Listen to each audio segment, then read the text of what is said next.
loose. I said I'm loose, baby.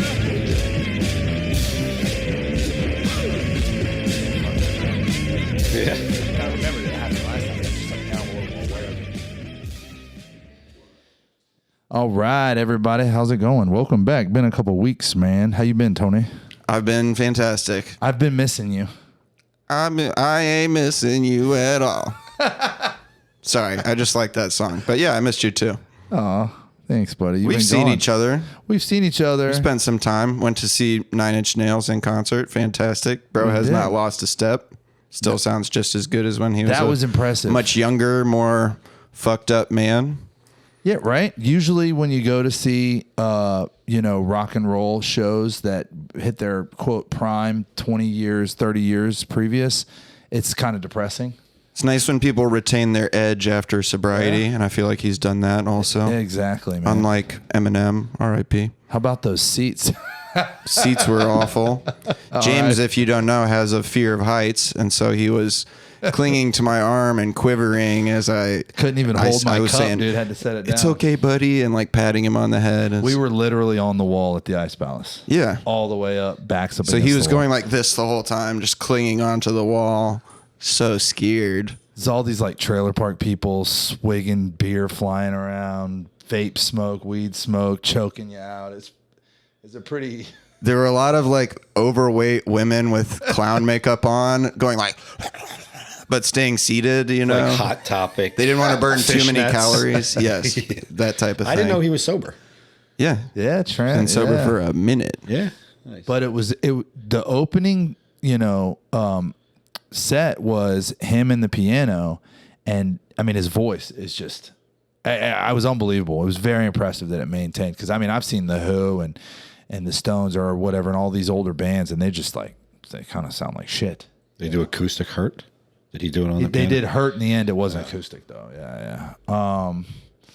And the then you went home for a week. Yeah. How was that, buddy? That was cool. It was weird. It was weird. Haven't been back there in like a year and a half, and my mother is hoarding again. Not too bad, but oh man. And then I went to my dad's house, which is like this restored schoolhouse that him and his wife is like an architectural historian. So they have this badass house. Yeah, it's beautiful antique schoolhouse from like the early 1800s in this like super small town in Iowa. Oh, I was going to say, is it New Orleans proper? It's Iowa. No, I lived in New Orleans for like the last 10 years, but I grew up in Iowa. I did know that. That's where him and Peter boy Peter. Yeah. Yes, sir. And so Iowans. Yeah, it was like split between these two different, very strange living situations. Yeah, one way or another. And then we had a jazz funeral for my cat. So my dad and his you did do a service. Okay, his elderly liberal friends came over, and we marched to the bridge, and I said a few words about her. Cried a little bit, and then I dumped her ashes into the Iowa River. Then we walked back, and I made everybody wave handkerchiefs and listen to brass music on a Bluetooth speaker. How many? Everybody? How many people? There was like 12 people there. God damn, good job, sounds like buddy. a New Orleans parade feel.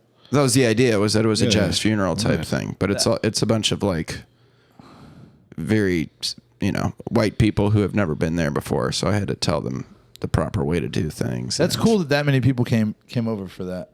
Yeah. Well, it's my dad and Paula have like all these friends there because my dad ran for office and he's met a bunch of people through his political canvassing and shit. Right? I was there for my dear friend Emma's wedding, which was a great time. That was at the Des Moines Arts Center. I will say, if I have to level a criticism, the dance floor was right next to this big pool of water. Like they have like a reflecting pool there with a big statue in the middle of it. And nobody belly flopped into the water or took their shoes off and got in the water and splashed around. And the last wedding I went to, someone literally shit their pants on the dance floor. So I'm comparing those things. It's a high bar. level of litness. Yeah. Compared to Nobody. I mean, that's you included. I mean, you could have. That was my first thought. Why did I you didn't want to be belly the first one to do it. I regret not doing it. For one thing, belly flop, you would have broke your nose. But I regret not cutting loose and taking my shoes off and getting in there. Because it would have been cool, and I do think I would have started a whole trend, and then everybody would have done it. But it was great. And then you would have been an internet sensation. Possibly. Iowa wedding. Maybe. Man breaks face because of needs plastic surgery. Good friend of the podcast, Chase, told me a story about being very drunk in Chicago and doing the worm to impress some girls, and he misjudged and just smacked his face on the pavement and broke his nose. And people had to pull him away. He was still trying to go for it. They were like, he was like, "No, I got it. Yo, just chill." And I'm committed. Yeah. I hadn't heard that story. That tracks though. Very much so. I can see that being the truth, man. Did we miss any? We've been gone. If you're listening, the last couple episodes have been some throwbacks. We had the two-parter, the Barry Lyndon. Yes, sir. What a fucking great film. And so did we miss anything in the news while we were gone? No, nothing at all has happened. Let's move right along. Our producer mentioned that maybe we should talk about this today, and I thought, absolutely not. So anyway, Chris is with us. What's up, Chris? I am. What's up, gentlemen? Chilling. Thank you for coming, man. My pleasure. You picked Sleepers. I did. 1998. Do you have that? Let me check. I don't know. Like the notes. I feel like that's a little 1996. off. I was gonna say 94. Brad Pitt looks young as fuck in this movie. Yeah, and then with Brad Renfro. R.I.P. R.I.P. is right. His own life, dude. Molested by Bryan Singer. Yeah, well, Allegedly. This is being recorded, so. Brad Renfro was in a Bryan Singer movie called Apt Pupil with him and Ian McKellen about the Nazi. And they did a whole shower scene with a bunch of like pubescent boys. There was a great movie that he was in called you dig on that stuff, I feel like. Pubescent boys? No, like whoa. No, like let's talk about this off camera, man. Uncovering of pedophile rings seems to be a hobby of yours. Sure. Okay. I'm not denying their existence, or I'm certainly not promoting their existence. I just, I don't know. They don't seem on like the same page with you, my man. Yeah, I share probably very similar beliefs, Peter. And I've heard this extensively about Chris. That Chris has done some deep dives. You know about the Franklin credit scandal? No, I don't know that one. That was a thing in Nebraska. I could go into it, but it's basically a bunch of people in Washington were implicated in this thing, and it was this guy, Lawrence King, was flying all over the country and had just this crazy exorbitant amount of money and was trafficking, underage teen prostitutes to Washington. He was linked up with a Democratic Party lobbyist named Craig Spence, Republican Party, lobbyist named Craig Spence there, and would just have these like Epstein style parties. And the main guy that was investigating it, like the attorney, I believe, that was bringing the case against them, small plane went down, crashed, incidentally, that type of thing. Yeah. All of the children that were prepared to testify about it ended up going to jail themselves for perjury. They were just like, "Oh, you guys are lying about this, so we're gonna lock you up in front of this while we can." That was another thing in Iowa. I rode in a single engine plane flown by my father. Really? So I told everybody before I took off, look, if anything happens to me, just know I have evidence that could lead to the arrest of Hillary Clinton. So I thought you were gonna say that your dad did it on purpose.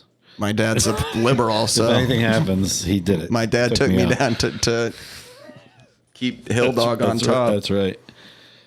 I've been in one of those single engine planes. It was pretty cool. A pedophile ring? Is that where you've been? Yeah. I don't know why, but whenever that subject comes up, I always get like, I don't know, just like I don't want to talk. I don't want to dig into it. I don't know. Yeah, it's gross, that's when nasty I stopped stuff. doing my research.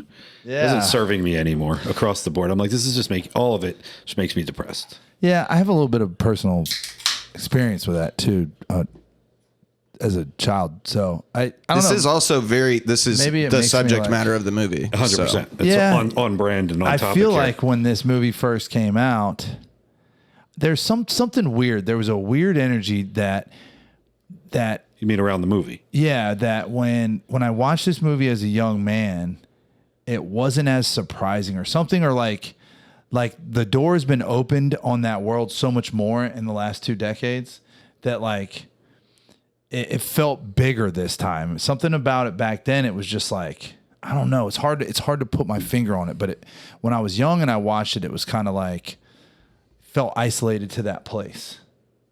And then when I got older and I'm watching it, I'm realizing that this is actually sort of an allegory or the idea that this happened everywhere. It was very common. And then it was basically just one story to let you know that all these juvenile homes for men are basically, it just felt so much worse, dude. Yeah.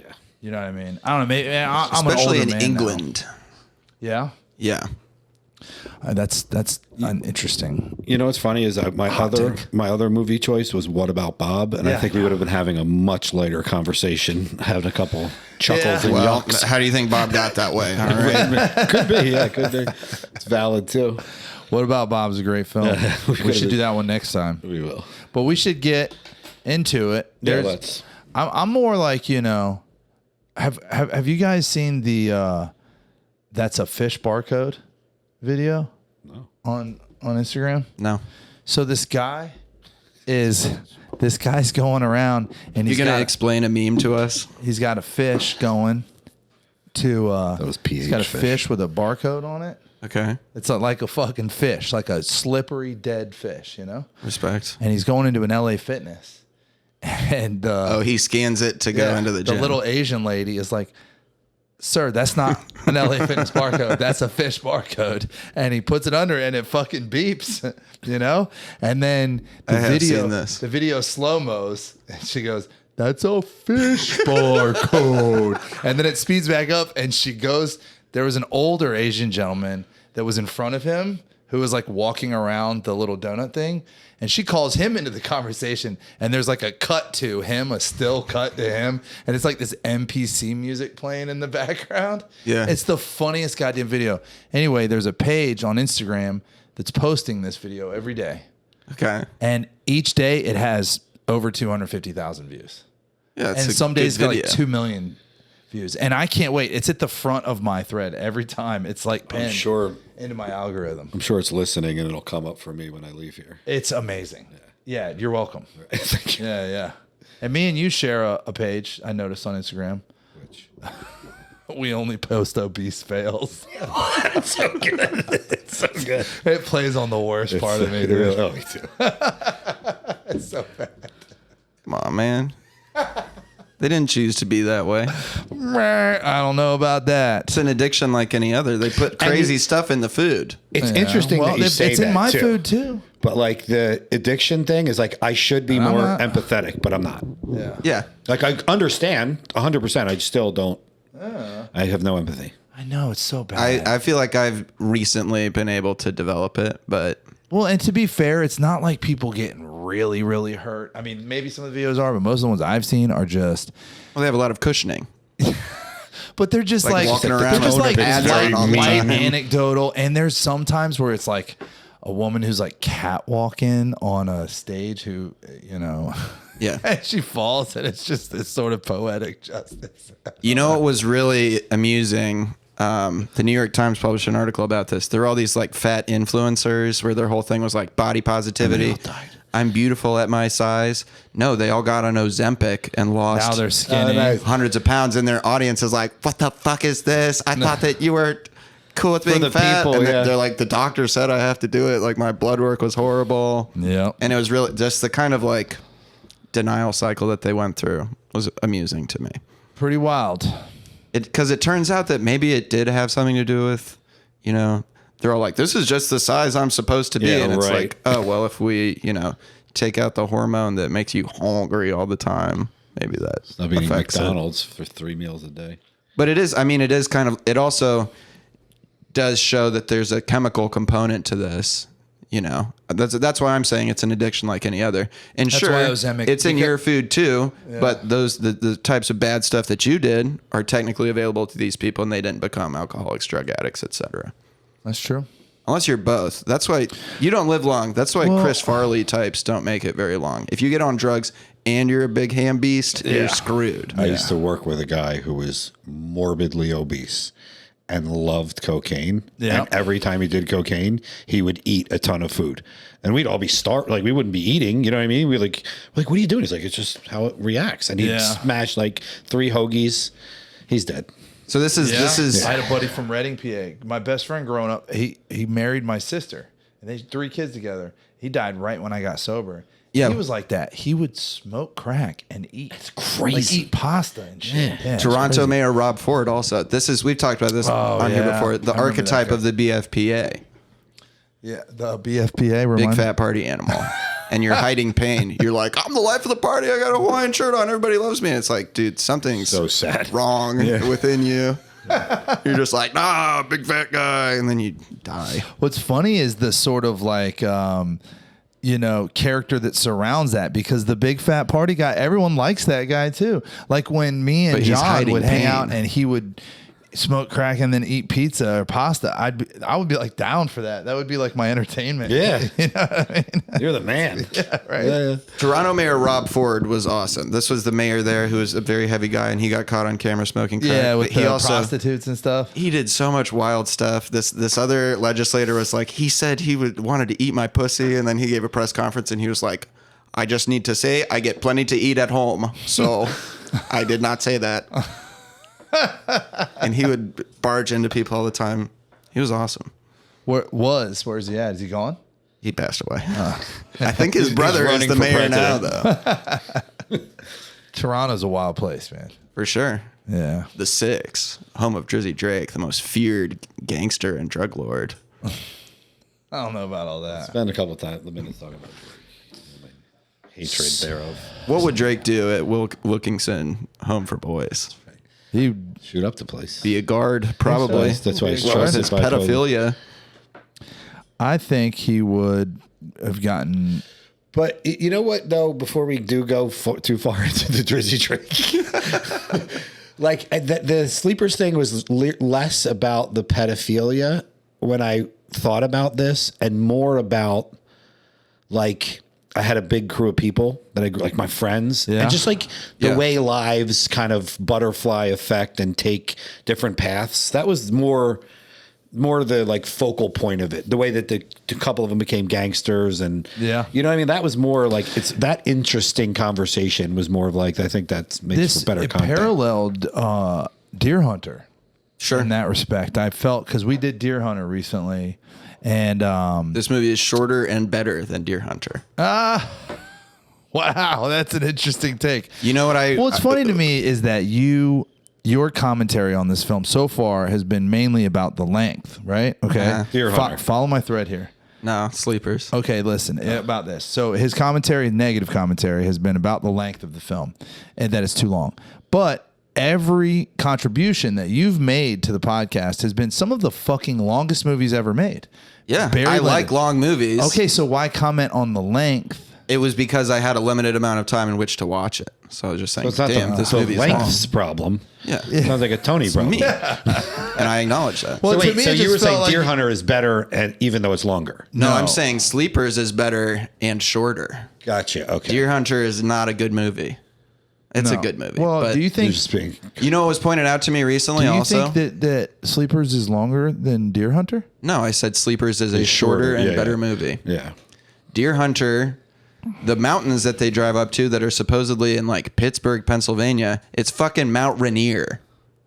I don't know what that is. In Washington. It's a lot bigger than. It's just this absurd thing that doesn't make any sense if you're from Pennsylvania. Right. Like why did they do that? And then, of course, there's the Russian roulette shit. It's just, the movie's just not very, it doesn't have internal coherence to it, I don't think. Good thing I didn't pick Deer Hunter. Yeah, we already did it on here. I know. That's what I'm saying. It was great. My boy Trevor. I love it. I think it's a great film. But I just thought it was interesting that you were commenting on the length of it, because obviously length, I could tell, wasn't a thing. I mean, me and you've been to the movies. You care more about girth, so. And then, and, it was just fucking pissing me off, basically. It's like, why does he keep talking about how long it is? Who gives a shit how long? It's a fucking long watch the movie. movie. You're not the one. It's like 3 hours, 20 minutes. It's like not that long. Yeah. This movie? Yeah. This movie's 2 hours, 20. Or that's what I meant. it's That's not- what I meant. not that 2:20. long. Yeah, it's not that long. But you're right that some of my favorite movies are very long. Gone with the Wind, Midsommar, but I could Titanic. have considerably less time to watch it than you do, and I don't complain about it ever. Yeah, you don't make sure 3 human beings get put to bed every single night before you get the opportunity to turn the television on. Fair. It's I have to make sure 11 human beings go to bed every night. Who are probably more immature than your children. Do you know how hard it is to tuck I in? lobbed that one out there. Really Jesus Christ. Tuck in 11 grown men I I do. was actually going to before. and give them all butterfly kisses on their foreheads and say and read them a story. Make them go pee pee in the cup. Yeah. God, it is very similar to what I did. When I pulled up and you came out, I was actually going to say, like, I know you have twins Yeah. that are, how old are they? 2. And I'm like, I'll put that up against one 13-year-old knucklehead. Right? It's, we're in the thick of it in my house. Oh, is that her first? Is 13. Oh, okay. Yeah. And he just moved in with us when we bought this house. So it's like, Oh, wow. whole new world. Woo. Yeah, you can't body slam them or nothing, dude. Oh, no. And I can't really, I try not to raise my voice because that's what I was raised around. And I know that what it did to You me. should show them this movie and say, you don't straighten up. You're going to Wilkinson. So there's a really fucking interesting take. Roger Ebert is? I thought you were going to say on child abuse being effective. No. Damn. Roger Ebert. That's like You know who Roger Ebert is? Roger Ebert's my favorite film critic of all time. Bro, okay, Who well, this fucking comment he made about this film makes me really not like him. He made a comment about this film saying that the morality of the film is based out of homophobia. And he said that imagine if the kids weren't being AR'd, if they were just being beaten, would you still have the same feeling? But my take is, what if it was girls and not boys? Well, maybe he's a pederast too. That's what I'm saying. It has nothing to do with homosexuality. This has to do with pedophilia. And that comment that he made about that, and to officially make this comment, and I read the quote. It's in IMDb, and it's Here he goes. Allow me to check in my notes. Debunk you. Right. Yeah, dude. I mean, I meant to there's screenshot it. There's a distinct difference between homosexuality and Gave it a pedophilia. positive review. Yeah, well, let's Except for that Let's get part. into it. Let's get into this because I definitely wanted to bring this up while we were. I should have screenshot the review. Roger Ebert, recovered alcoholic. Jesus, they're everywhere. Yep. I'm looking at it. You got it already? The movie's real subject is a homophobic revenge fantasy, which it justifies with the Cosa Nostra version of honor. La Cosa Nostra is the mafia. So how is this a positive review? Because he gave it 3 out of 4 stars. Okay, but he's saying that it's a homophobic revenge story, Very strange take. right? She I have fucking no, blew my I have mind, no dude. intrinsic problem with homosexuality. Pedophilia, on the other hand, Sure. I do. Yeah, and there's Like, nothing there's homophobic about this. His argument is, well, if they were being beat and not AR'd, would you still feel the They same were way? being beaten too. But it's like, well, yeah, but if they were girls, does he would say it feel that any in this different? review? Huh? He says that in this review. If the boys had been beaten and not sexually molested, would the movie play the same way? Yeah. Interesting. Isn't that interesting? And then it's still claiming to be a positive review. So a better That's way of interesting. framing that would have been if they were adults, would Yeah. you feel the same way, I guess? Or gals. And yeah, here's They the were review right there. chicas. I thought that was some That is really weird. bobo ass bullshit to say about this movie. He has wild opinions and stuff. I thought he passed away. He Did pass away. Yeah. He fucking had salivary cancer and had his jaw removed and then was just still appearing in public with his just chin folds hanging loosely, just being like talking Still through Robert a E. Stephen Hawking Oh thing. yeah, Hawking-esque. Oh my god. He's also married to a beautiful black woman, and there's Was. these great pictures. Sorry. Rest in peace. Her name is Chaz Ebert, and there's these wonderful pictures of him like frolicking on the beach, just this fat white guy with this hot black chick and their kids, and it's like, I don't know. He's one of my. So I used to watch Ebert and Roper with my mother. Yeah. We would tape it and we would watch it every week. This is like what introduced me to my love of the movies. That and the Leonard Maltin film guide. I would just read the whole thing. I actually have a question for the two of you. Yes. Sure. How did this all come to pass? Was it like you both discovered that this mutual passion for film, and you're like, I was going to start a podcast with my friend Cole. You know Cole, skater Cole? Of course. And Cole, I love you, buddy, but I think Tony was the better choice. Don't worry, he doesn't fucking listen. Okay. He's got some resentment in his heart. Oh no. Well, he just Should've couldn't. been me. He couldn't like make the appointments and make the times that we were trying. He was planning his wedding and starting his work and all this, and it wasn't as big of a deal to him as it was to me. And I knew Tony from my book club, and he heard about it because I was talking to Peter about it actually. And so Tony approached me. It took me a second for the book club, by the way. Yeah. And then Tony approached me, and then it was just like, yeah, let's just do movies because we could tell we both liked movies. Yeah. But then he just kept showing up. I mean, honestly, when no one else would, he would. And then So he now brought you're stuck Jackson with, into now the you're stuck fold. with him. Huh? Now you're stuck with him. Well, yeah. When he decides to I like fucking doing come. audio stuff. It's like a big. Oh yeah, so he's got a history with audio. So But you're a movie guy too. I'm saying clearly you know your stuff.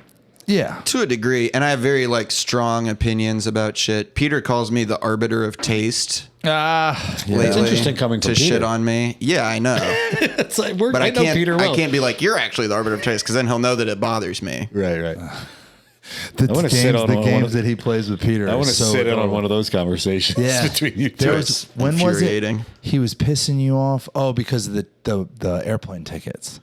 That was a good one, but he couldn't let him know that it was pissing him off. He got the ticket, but he didn't put his proper name on. His name's hyphenated, and he goes, "You should go to the airport 3 hours early in case this is a problem." And I was like, cuss his ass out. He's like, I can't because then he'll know that it pisses me off. So this is, we went to a movie the other night, and he's like talking about The Long Walk, the new Stephen King adaptation. Yeah. And I'm like, yeah, the Stephen King book. And he goes, it's a short story. And I was like, it's not, it's a novella. And he was like, short story. And I can see. we keep talking about other face in stuff, my and mind. I Google it and I bring it up and I go like, Long Walk, novella, it says right there. And he goes, you're still thinking about that, dude? Like triggered. What movie did you see? So much. We went to see Him, the new football horror movie. Is that any good? Oh yeah. No, Not Jordan really. Peele. Visually great. The plot, such a missed opportunity. They could have done something amazing with that concept. It's Yeah, such a good right? concept, and it was really just like. So you They still haven't blew done it. one battle. No, that gotta- hasn't come out yet. Nice. We got to I do saw that. the preview for Him when I went to see arguably the worst movie that I've ever seen What? in my life. Uh-oh. What? My wife and I were actually in hysterics. We were laughing. The Materialists. Oh, he likes it. I like it a lot. Really? Oh my god. Yeah. He ruined the fucking I've plot never- for me. You didn't like that plot twist? I've never had the legs. Yeah. Oh my god. It's the funniest fucking thing, dude. That's what set us off. as My laugh- jaw dropped. I we were started crying laughing. Yeah, exactly. Like this movie actually got made. Like somebody read this script and was like, "Yeah, we're gonna make this into a movie." Yeah. we were like, So "This can't do be you- real." It made me so happy. Oh my So god. do you? And the fact that she breaks up with him because of Because of that, basically, that. he's like, it's really hard for me not to think that this is about the legs. Oh my god. Sometimes And then they show her with Chris Pine at the end, and he's just towering over her. She's like, yes, it's a real tall guy. So Tony, sometimes I feel that You ironically like the movie. No, I genuinely liked I it. think okay. That to my point. Thank you. I think that Tony takes irony to a whole different level. It's Yeah, holds a very special like place in his heart. grazed. There's a couple other examples of that in your personality where there are things that you just love, and it's not even like you Butt love them rock. ironically. Well, yeah, but that's rock how is a maybe good that's how it example. starts. Yeah, it comes from this ironic place, but there's this genuine like This is the hill I'm obsession gonna even. die on. Like, this is really like, good. I fucking like this, and I know I shouldn't, but I do, and you're gonna fucking. With that movie, that's such a bold choice to make. To have them drop this little thing early in the movie, like, oh, some people get this leg surgery. And then, like, one of the main characters has the leg surgery. I was like, wanted to applaud. I'm like, that's fucking bold. And you're right. That's a challenge to do that. And then, like, this movie actually got made. And it did. And I thought it was very well acted. And it was an audacious narrative choice to do It that. felt like I think. and I also felt like the dialogue was written by AI. Like, like that's not how people talk to one another. No, it's very stylized. I was sure. like, this is. And then what's the girl's name? The Dakota Johnson. No, the one who wrote it. They were like, she's the Celine storyteller Song. of a generation. I'm like, I certainly hope not. So check this out. Her first movie is called Past Lives, and it's about a woman, an Asian woman who like grows up He did in a podcast about this movie. Actually, this Asian woman not grows up in. Materialist. But this is Who did? You did? He did. yeah. This This is one? what you need to know about this director. With who? Waterman. Oh my God. This is what you need to know about this director. Her first movie is called Past Lives. It's about a woman who grows up in Korea and like has this childhood friend that they're kind of like in love, but then she moves to the United States and she marries like a nebbishy white guy, and her and the white guy are both writers. And then the Korean guy from her childhood contacts her and comes to town, and he's like this hot, tall Korean hunk, and she like goes to a bar with him and her white husband, and her and the Korean guy just start talking in Korean, and the white husband's sitting there like that, and she's like, fuck, I think maybe I should have ended up with this Korean guy. And then at the end he leaves and she's like crying in her husband's arms. It's based on her life. Nice. It's like a true fucking story. And if you watch it, you're like, how the hell must this lady's husband feel about this? That he gets portrayed as this dork that she married for a green card. Oh my God. It was up for Oscars, wasn't it, that movie? Yeah. And it's a great movie. Yeah. But it is, again, it's like insane choice, both in terms of her personal life and like making the movie that way. Yeah, you're never going to sell me on Materialists. That's great. Dude. Fair I enough. love It might just be NFY. Not for you. I knew picked up a couple of his acronyms. Yeah. He's got a couple of them. He's on the acronyms, dude. Do we have any new ones? Well, I've been saying PIBE for a minute. Okay. Play it by ear. Yeah, you were doing that one the other night. There was one. seemed There was one at disappointed. 9 Inch Nails that was. You said it in the Cut, car. not my cup of tea. Yes, not my cup of tea. What was the one I just watched? I watched you guys. I watched Zach, and then I watched. What was another the- one. STD, shit to do. Yeah. That was on Zach, I think. No, the STD was with Mauricio, actually. Paris, Texas was the movie for that one. But PTX, Paris, Texas. PX? Yes. It's not T. Yes. The movie, right? Sleepers. Sleepers. This movie had me in a sleeper hold. Insane cast, though. Oh God. This was Crudup's introduction. Did you know that? This was Really? his debut. Billy His Crudup. first movie Yeah, ever. yeah. What a dreamboat. Oh my gosh. Yeah, he doesn't have much to do in this, but he still stands out just because he's Insanely good looking. Handsome as Frustrating. hell. My wife was not able to shut up about it for a couple minutes. he's got the long hair too. Also, what's his name? Yeah, that's her thing. Almost famous. What's his name? Almost Famous? Crudup, yeah. I'm trying to think of the character's name though. Oh, and Almost Famous? I forget. That's another good one. That's a fucking great movie. The Tiny Dancer scene might be Yeah, I mean, the best ever. I love him as an actor. Yeah, no, he was. And great. then the He was guy who great. plays his partner, the other guy that he's in like Black Hawk Down and stuff. Kevin Bacon crushes this. nails the He's great, accent too. yeah. I Right? need to get that on He's record. got the Philly, right? I don't know how it was in your homes, in your home lives. I I'm like, know. oh, he's definitely from Philly. So there's a new show on HBO called Task. Are you watching this yet? Delco, baby. Bro, they got the accents so fucking down. I don't think those are actors. I think a lot of those people are Delco people. No, that they I saw a just thing got with into the yes, movie. but they also had like a whole like dialect coach. For the Yeah, actors, bro, yeah. they fucking. That's They how did. Caddy talked. And so that Delco, Lancaster, PA, and part. Yeah, big time. Tracks. They got Yeah, Ruffalo in there. Ruffalo's in there. He doesn't do the accent, but I don't think he's Okay. from the area. He's a New York guy, I thought. Yeah, Upstate or something. somewhere. Yeah. But I love Mark Ruffalo. yeah, no, Task the, is great, man. Task is on. Maybe I'll check it Third out. episode will be tonight. Me and my wife are fucking. I heard about it's really that. good. Yeah. What's Yeah. it on? Prime? HBO. HBO. Yeah, that's kind of the only one I watch. We have Netflix for like the kid and the comedy specials, and then I have all the PBS stuff. PBS is like great for the kids. Their kid programming is incredible, and like Mr. Rogers Daniel has Daniel Tiger. Tiger and all this, and it's like good programming. But then even the adult history stuff. My one son loves the dinosaur stuff and loves so it's like $10 a month for everything. So, and then HBO is, I don't know, I'm just kind of a slave to their programming. Whatever. Do you ever watch Zoom? Zoom? Zoom was like a show on PBS where it was like real kids, and they would show you how to do science experiments and stuff. No, is it ZOOM? Yeah, there's some bad bitches on there. When I was younger, I was like, like science nerdy girls. When they were older than me, I was like, what the fuck? Yeah. She's so beautiful. Why don't the girls at my school look like Jennifer? And we had a Minnie Driver in this. Although I never really like She's that. so 90s pretty. But like, why they have to cast someone with the accent so that they can do like just couldn't you just cast an American actress? I don't know. Maybe that's my weird thing. Yeah. But it seems kind of strange. She's good in that though. Generally a very thick British, Oh, very thick. Yeah. Yeah. And then this. She's good. Yeah. She fucks 3 out of the 4 guys. I was thinking about that too. Yeah. She really made her way around the crew. Kind of nutty that she's just like, yeah, I'm just with John. I know he's a drug addict and a violent guy, but I just like him. And she, Mike, and then Billy Crudup. Yeah, that is a pretty interesting. Lorenzo character. I was like, well, then it was Mikey's turn. She's like, fuck you. And I read also another thing about this, and I do my research on IMDb mostly, but this was one of Brad Pitt's least favorite roles. You said Brad Pitt. Brad Pitt. Yeah, but for personal reasons, he felt like he wasn't the right fit for the role, and that this is when his career was blowing up.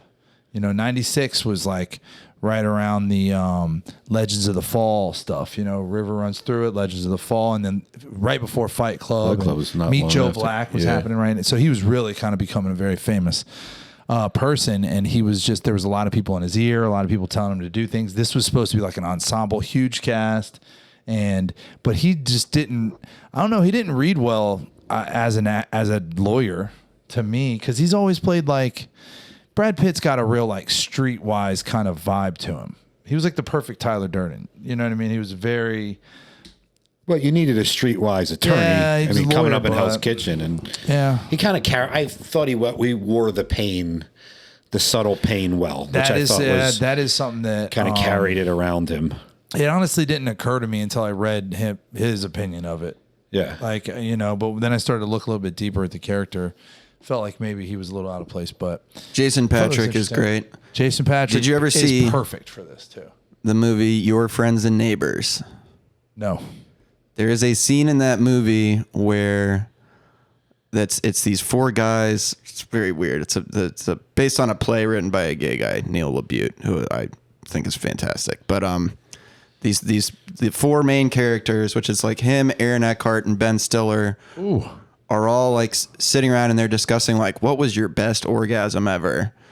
And Jason Patric tells this story about raping a kid that like told on this like little weak kid that told on him and his friends in gym class at boarding school. Jesus. And he's basically like, everybody fucked him and I went last, but with them, it was fucking. With me, it was making love. And he like describes how the kid was responding to him and all this shit. And he's like, that was the best one. Oh, and that scene is just seared into my memory. Neighbors? Your Friends and Neighbors. Very, very dark movie. Yeah. It's basically like it's people having affairs with each other. It's based on a play. Great, great movie.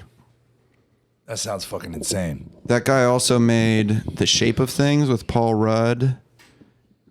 You probably never seen any of these, dude. You don't know what you're talking about. The Shape of Things. The Shape of Things, where Rachel Weisz does like a school project to change Paul Rudd into a different kind of guy, and that's just like her psychology and end of semester project. But man, I tried to watch that movie Friendship with him, and that shit sucked, man. Yeah, well, a lot of my friends are saying it was good. I'm like, this is just like a feature length version of one of those skits from the dude's TV show. Yeah. I think you should leave. Yeah, I mean, it would have been good if it was 20 minutes long. Exactly. And then it just kind of was the same fucking act over and over again. Now, that other guy's show, Detroiters, I Think You Should Leave, like the one that he does now, is funny. Detroiters is great. It just didn't work extended out that far. So I really like the vibe of this movie, the friends growing up in Hell's Kitchen. I love that like Hell's Kitchen is a part of the story. Apparently the guy that wrote the book said that he based it on a true story. Nobody in history is co-signing it. Nobody. It seems like cap. Yeah. Well, there's no record, and they went so far as to view this guy's school records of his life, and there's no gap. Yeah. Of him being sent him away. being gone. Yeah. So that never had any interest. Yeah. Like as a potentially true story. I just thought it was a good movie. Exactly. And I think that at a time like that, in the 90s, or late 80s, 90s, true stories were very popular. Yes, especially if they were from like a hardened guy from New York. Well, that's the whole deal. joke of Fargo. In Fargo, they put that on it as obviously a very fucking made up story, but they put that on there. It's sort of as like commentary, like of the culture of this true crime story will catch your attention or whatever. When it's totally fucking off the wall, crazy shit, guy getting put in a wood chipper and all this. But yeah, this guy was just a dumb shit. But what's funny is it didn't matter. It ended up being a very famous book. The controversy may or may not have led to more fame. Right. And then it got made into a film. Even after the controversy. Like their controversy was about the book, and then it was reignited about the movie. And so they had to put the epilogue on there saying that, blah, blah, blah, nobody. He just maintains he changed names and places, and it's like. Which is all horseshit. There's nobody else that says that. There's no other, friend of his, no co-signer at all. The woman, the lawyer. I mean, technically, why would they admit that they were a part of this? Because it's this huge illegal thing, and the other two guys are dead or whatever. But at the same time, like, there's no record. That'd be of a pretty guys. Distinctive legal case, also. That you would have a record of. Yeah, it would be a distinctive legal case, and then just Good, like marketing ploy as a writer. For sure. You're like, I'm going to drum up some otherwise attention that I wouldn't get. But then, another thing I really love about this is something that's lost because of, the Catholic Church behaving the way that it did. But this used to be a thing in films. There was a wise, friendly character and a priest. Mm-hmm. And Bobby DeNiro plays this role perfectly. Perfect. He's just amazing. As Father Bobby Carrillo. Yeah. With and the he's best just hook shot on the Upper West And there's Side. a great, some guys have try to teach you, In the classroom, confessional in the booth or confessional whatever. booth, but he'd like to give advice, from the courts. Yeah, from the basketball courts and stuff like that. He just, he's just kind of a character that you don't really see, like a male character that is like supportive of young men. Sure. It's kind of And become like carrying the weight of all the things that he's seen. I love the way that Yeah. DeNiro, you can just see like he's been through it. He's coming up in Hell's Kitchen. And he's on their side. He knows what's going to go down with these kids, likely, that this is how the story ends.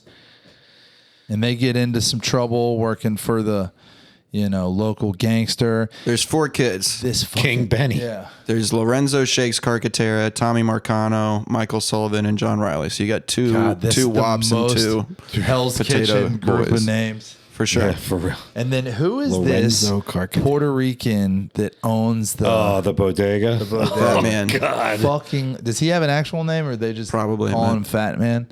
I mean, I obviously probably like in real life has an actual name, but I was wondering in the movie, like in the screen. You that you're boys staring at. are soft like bread. Yeah, soft like bread. So you need to know? Jay-Z used that soft like bread in the song.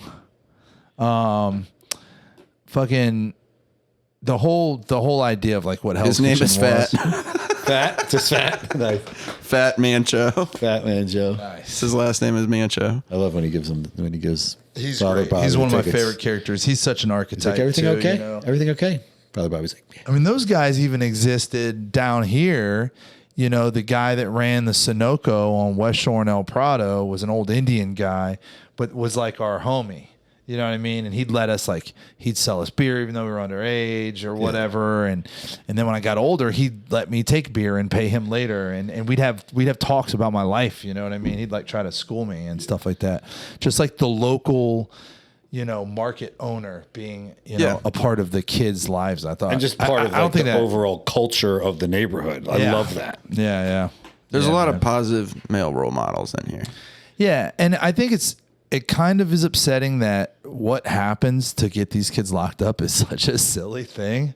So yeah, they're I don't think there's the only other thing we need to set up is that there's a girl named Carol who's half Irish and half Puerto Rican, hangs out with the boys. Every year she helps them peep on the ice capades. This must be what heaven's about. Yeah, they get to see the dancers naked. Yeah. I closed my eyes. He goes, she goes, it's nothing like I've ever seen before. He goes, oh, you're so lucky. You have boobs that you can look at. Yeah, it's so good. This is the origin of autogynephilia.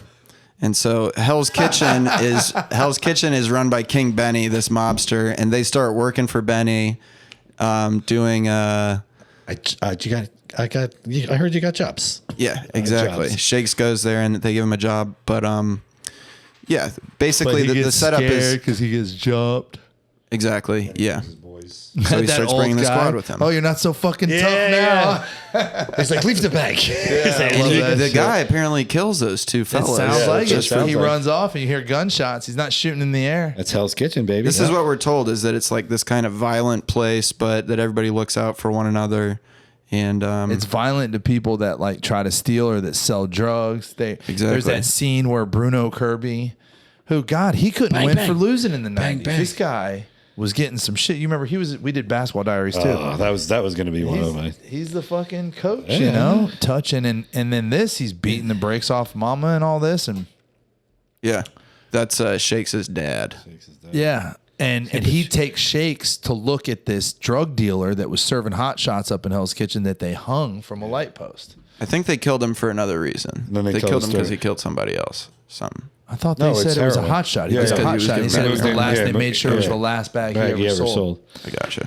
But so it was like if you make an offense to the people of the neighborhood, you know, then we're gonna kill you. But generally speaking, we're all pretty peaceful people. Yeah. Except when we're beating our wives, and we don't talk about that either. A place of innocence ruled by corruption is what they say.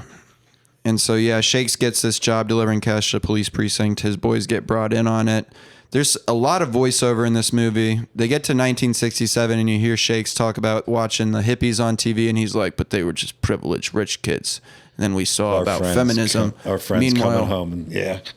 Meanwhile, they do the feminism, but our moms are still getting abused by our dads. So he's kind of basically like all these social justice movements were limited to upper crust, college attending type people. And all the kids who were drafted coming home in coffins he talks about too. People getting murked. And most of that stuff was West Coast, but it's weird if you think about the geography of it because the Village, you know, was very center part of the hippie movement. Oh yeah. Right? It's like the East Coast.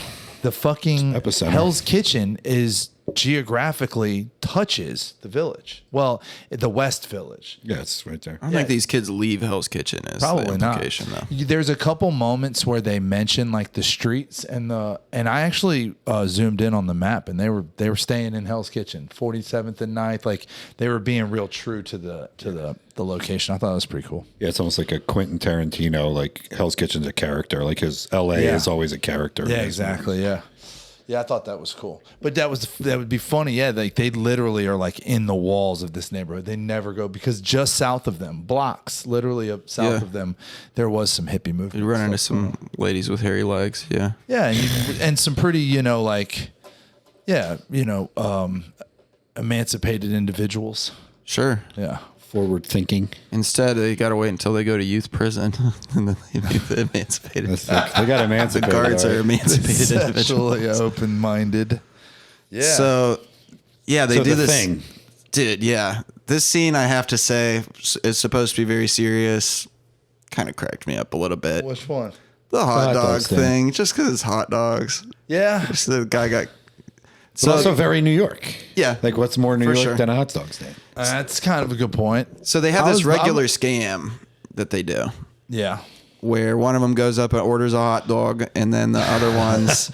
Yeah, and it's like, who's up? He takes off... Whoever's up is the one that's got to run. If I was this hot dog vendor, I would start demanding the money before I give them the hot dogs, because otherwise I'm very vulnerable. But it's very interesting when they see him in court, the voiceover that's happening.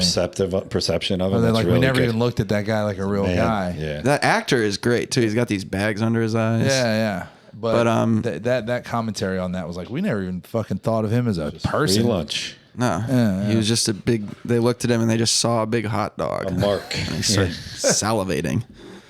But so they do a thing where one of them orders a dog, takes off running, and then the other guys all come and help themselves to dogs. But this time they decided to take it a step further and they push the cart away. And then when Shakes comes running back and the guy is about to catch up to them, they make a very foolish plan where they're going to like push the cart halfway into the stairs, descending stairs of a subway. And then the guy, I guess, is going to have to grab it and hold on to it. And that way they can all escape untouched when the guy comes back. And instead, they are unable to hold on to this hot dog cart. And we see them all going, no, hold on to it. And they let it go. The cart goes tumbling down the stairs. Mustard and ketchup are squirting everywhere. And then this guy walks around the corner and is just like, reading the newspaper, walking and reading the newspaper. Not watching. In New York, you always got to be careful. A hot dog cart could smash into you at any moment. You got to keep your eyes up. It is a super New York thing, though. I feel like that even happened. Probably. I feel like that might have happened in real life. It is kind of silly. There's another part of this movie that didn't feel silly to me when I was a kid, but it felt kind of silly to me. Things that just felt that it's different. in slow motion. I was just like, yeah, this is obviously would be a devastating thing to happen to you, but yeah. In practice, it's like a nerd reading a newspaper getting smashed by a hot dog cart. But the and which the punishment the guy dies, right? Yeah, no, he lives. He lives, but he's fucked up. Yeah, he's fucked up. And they all just get a year, no more than 18 months, or Shakes If gets. it wasn't for the testimony of your glowing behalf by Father Bobby Carrillo, the priest as the judge steps up. says. He knows what that place does to people. Like personally knows. Yeah, I mean, he may or may not know about the R-ing going on, but he just knows that, right? Doing time in a place like that fucks you up. Yeah. I did want to say, getting destroyed by like a bunch of hot dogs. Nice metaphor for like if your girl goes on spring break without you. That type of or thing. even their trip to Wilkinson. Yeah, what happens in the think about basement it. of Wilkinson, they get destroyed by a bunch of hot dogs. Yeah. Yeah. Pretty So it's fucked some up. foreshadowing there, but yeah, they get sent up the damn road. And they, they're not jibing.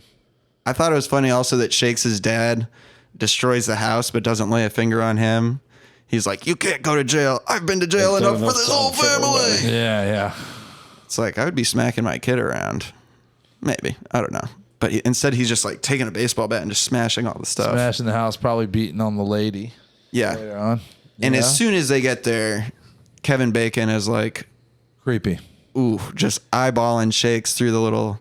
Yeah, he makes him Slat change thing. right first day. He doesn't even make him change. He makes him strip, Yeah. and then he's like, get dressed. He has him just put his clothes back on. And something And he's eyeballing there, him. he's got these subtle gaze change when that like the full nudity happens, that is, I mean, the acting's incredible. Kevin Bacon, in my Great actor. estimation, not really. I mean, what do I got to go off of with Kevin Bacon? The River Wild, Footloose. I mean, You ever see The Woodsman, where he also plays a pedophile who's recently released from prison? no. Good movie. But there's not a ton of evidence to him being like this super great dramatic actor. More of a star. Disagree. Okay, okay. You have The Woodsman. What else we got? Mystic River. You think that is evidence?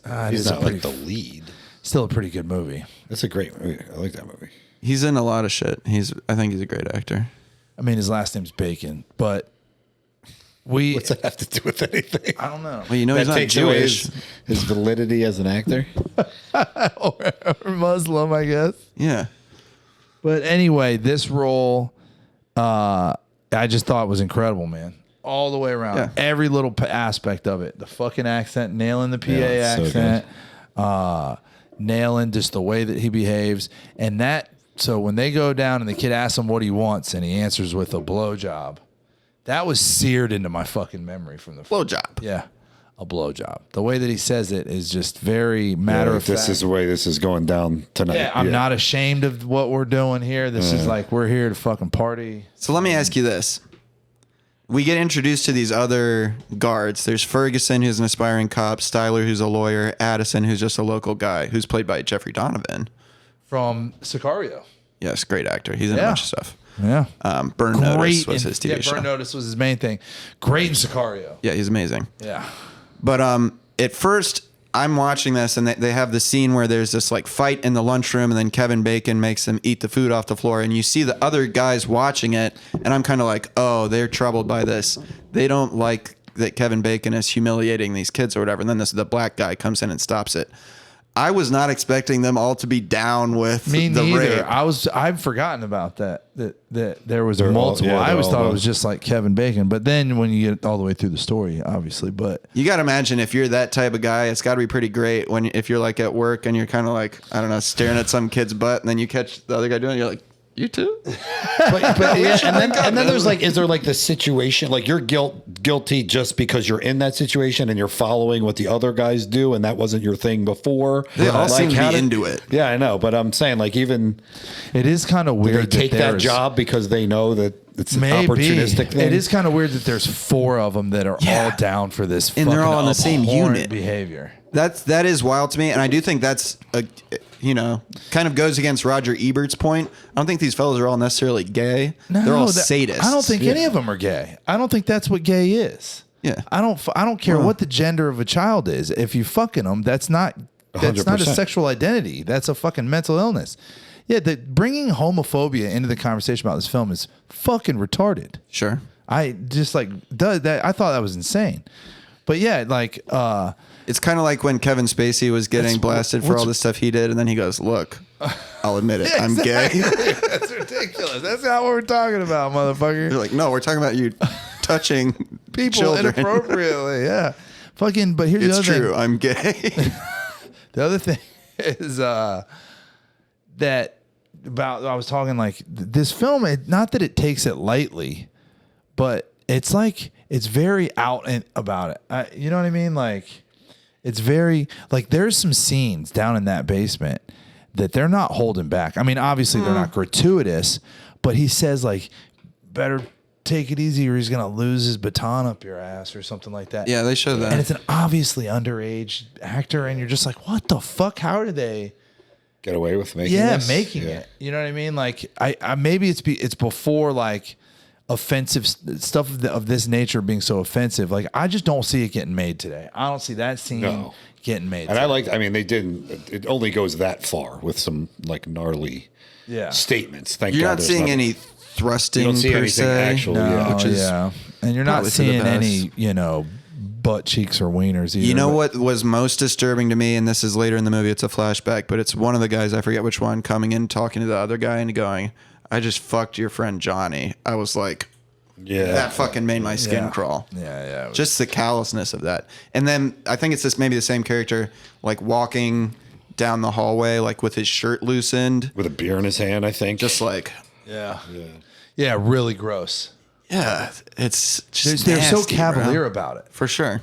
That's the thing is like they're not. There's no shame at all, and there's no like attempt to be hiding it. Yeah. And if you're talking about things that make this story seem more or less likely to be made up, I think the fact that like these 4 sexual sadists all found themselves working the same unit at this place.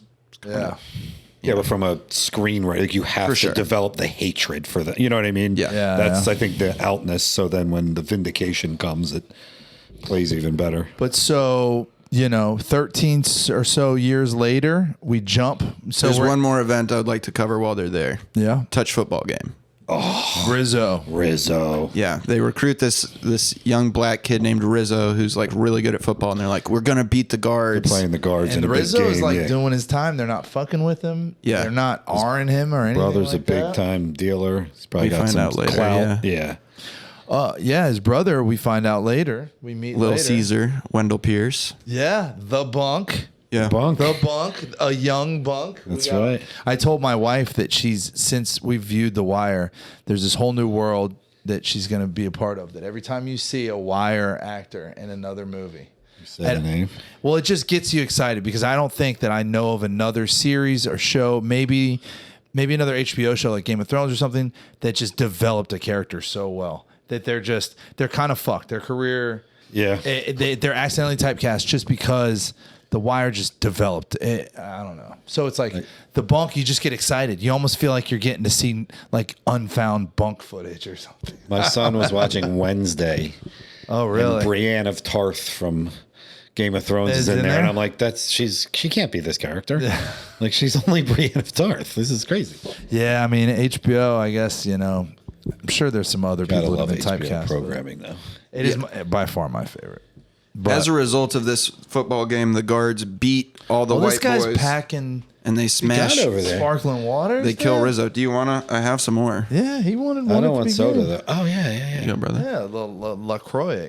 Come equipped. You're so fancy. He does. He comes with It's a fancy Diet Cola, huh? So Rizzo gets murdered by the guards, which will So come they up beat later. the guards in the game that Yes. they weren't supposed to win, and and the guards take umbrage. I liked that scene also. Just brutal. dude. Fucking each other up on the field. Oh yeah. The way that was filmed was really interesting. Kind of this blue color grade. Yeah, so there's a filter on the whole time. And it's just like close-up shots of like brutal hits. Yeah, it's very dirty choppy hits, too, like- And It's a then- touch football game forearms, also. It's yeah. supposed to be supposed to Yeah. be tackling. Yeah. I guess But- you can block. But then there's just like close. I remember I made a joke because there was just close-up shots of like angry old men. The warden. Yeah, I love that and shot. I was like, who the fuck was that guy? Yeah, definitely the showing warden. anger. He's like, they're not supposed to be losing. Yeah, I thought that was pretty funny. But yeah, and Looking bad in front of they their get boss. Rizzo killed, man. yeah. That's fucked up. Imagine if in the longest yard, when the Burt Reynolds just gets raped after the movie.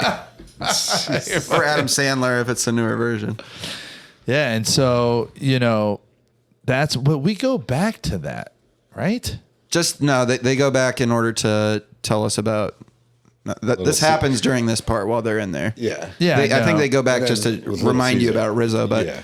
they get their release papers, and then the last night that they're there, the guards have like a crazy rape party with them. Yeah, Shakes gets out early. So, Earlier than everyone else. Yeah, Yeah, and yeah. then they also have the conversation to never talk about it. Yeah. So because Shakes is like, I'm gonna get out. I'm gonna let everybody know this place is gonna Go go burn down. this place And down. the other three guys are like, fuck that. We don't They're want gonna anybody. think we're gay. Yeah. My father Bobby, King And Buddy. nobody's gonna understand. It's very New York. Yeah, it's pretty interesting, idea of that victim mentality that, you can't share with anyone. I felt that for a long time. I still have only ever spoken about my abuse. It's like, it's kind of wild that I mention it today. Yeah. You know what I mean? Yeah, because I just, there's the thing there. You feel weird about it. So I had to, in order to grow, I had to work through it, and I did it privately or whatever. But the idea of like talking to somebody about it was very hard for a long time. So it's just interesting, It's like this weird thing about being a tough guy. Yeah. You know what I mean? That I fancy myself a tough guy. Which is an interesting transition because two of them go full tough guy. Yeah. Gangster. Yeah, that's exactly. That's the They're bad outcome of that. motherfuckers. Yeah. Yeah. John and Tommy, two founding members of the West Side Boys. I love it, bro. Multiple murderers, The scene drug that- addicts, alcoholics. So the first scene we open on, they're in the bar. And they walk in and their like walking style is so masculine. I have Like, this they're, one? they're like, nobody ever fucked my butt. Like they're just walking so I've never so strong. definitely never got hard. Yeah. Yeah. And they sit down at Crudup- this bar. We're told that one of them's wanted for 3 murders. The other guy killed somebody when he was 17. Yeah. They're both addicted to coke and booze. Hell yeah. And yeah, You should be. they're in this nice bar and they're being treated pretty well. Well, Yeah, no, and that bartender is one of those like characters that I think, like you were talking about, the Indian guy at West Shore. Like he has his pulse. He's got his hand on the pulse of the neighborhood and knows everybody and probably runs some numbers. I grew up around guys like that in South Philly. Like, Yeah. they bartended for 20 years. They got 30 side hustles going on. Yeah, like the they know it. supers in Manhattan. They The know- guys that are yeah. supers, they all got gigs. know They all got 100 everybody. gigs. What do you make of this detail that there's two buttoned up suits at the bar talking politics and John says, send them over a drink from me and let them know that Republicans aren't welcome in Hell's Kitchen. And and Neither is that's what he says there is great. Yeah, and he's like either a what would changing be, conversation Changing conversation or a political conversion. Yeah. is in order. Yeah, I think it's just to show his sway.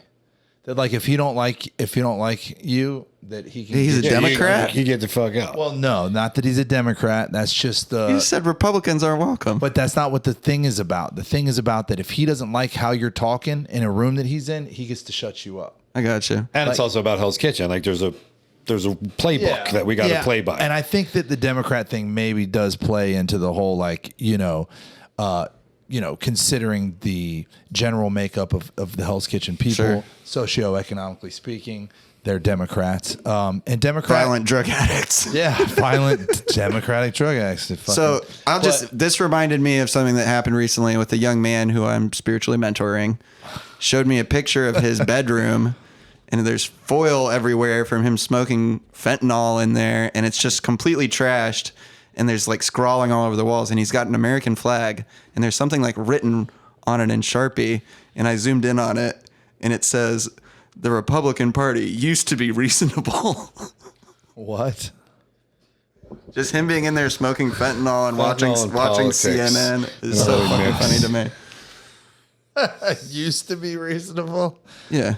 That's funny.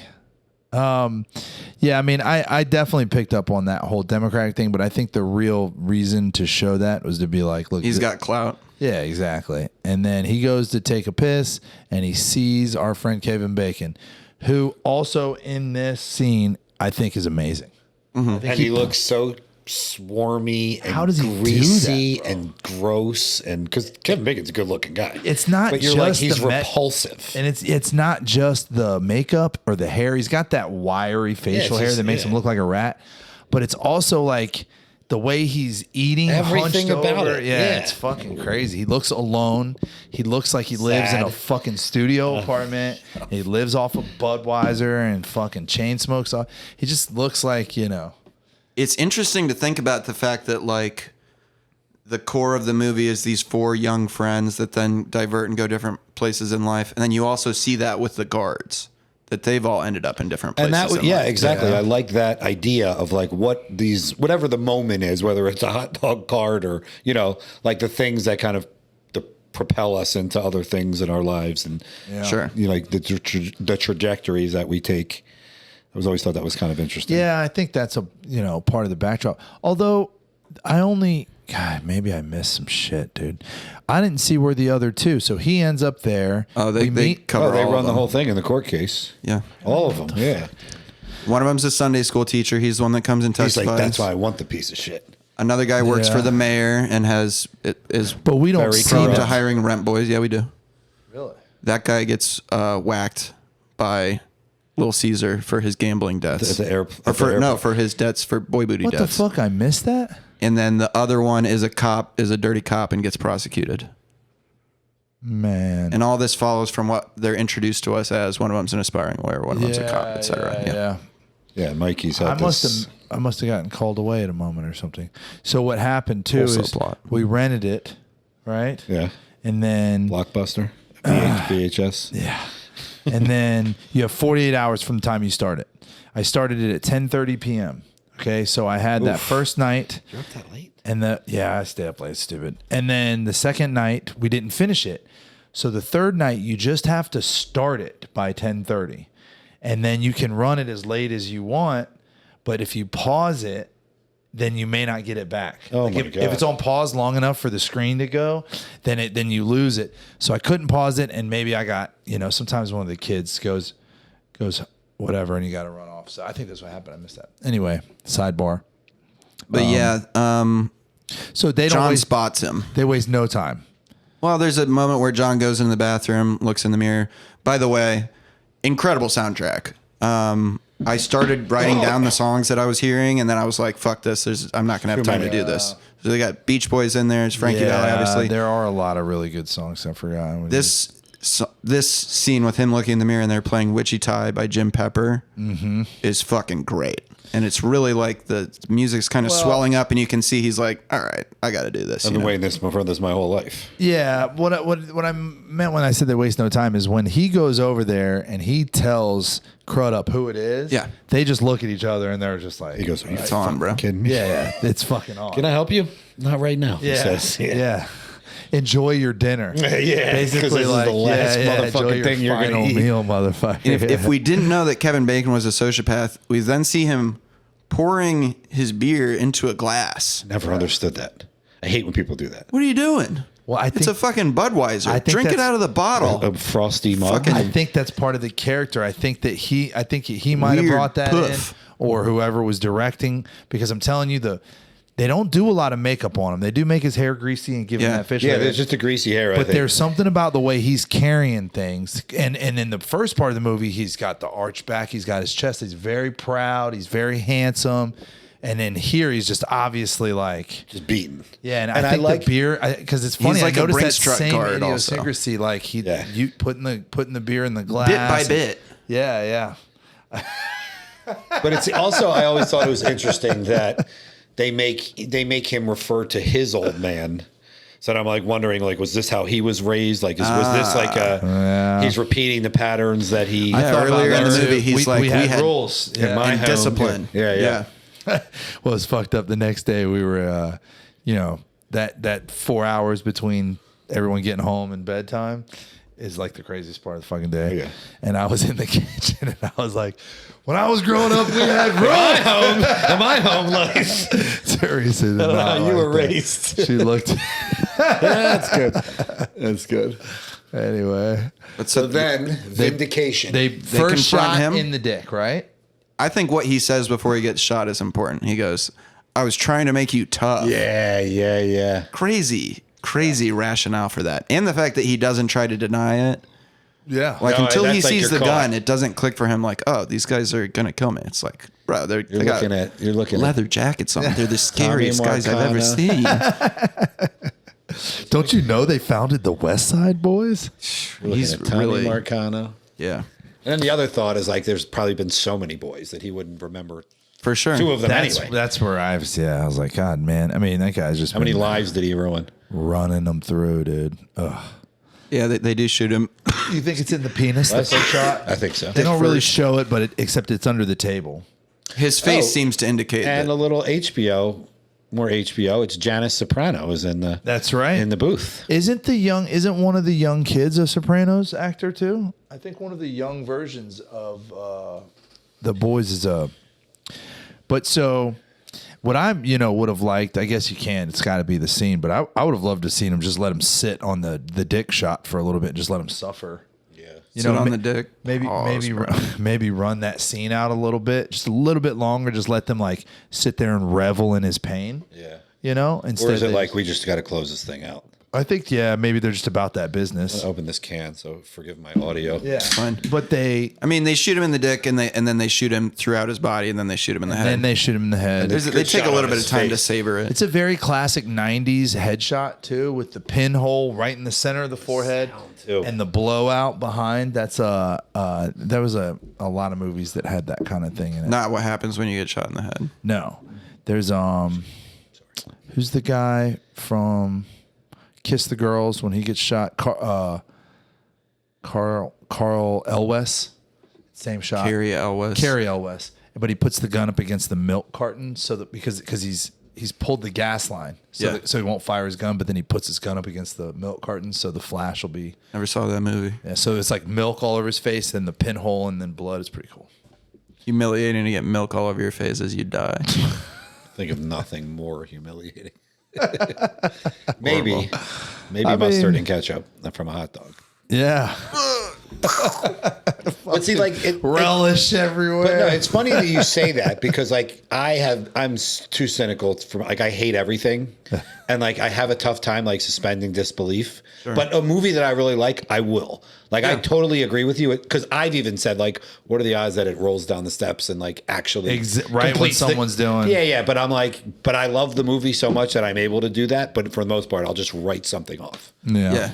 Like I didn't so much disbelieve it as just think it was a funny thing to happen. Yeah, no, I get it. Getting smashed by the hot dog cart.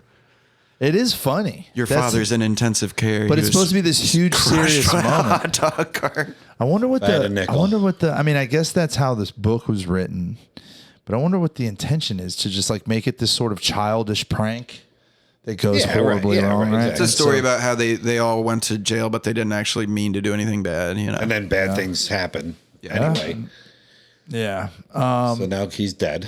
And now they're in jail because they did not even try to conceal what they had done. And no, Brad Renfro goes, "Oh, we killed a guy." Oh no! You're talking about after they shoot. After they shoot notes. They're pretty, but they cool plead not guilty. They tip the bartender on the way out, say, "Damn, should have gotten them sandwiches to go." The brisket. Yeah.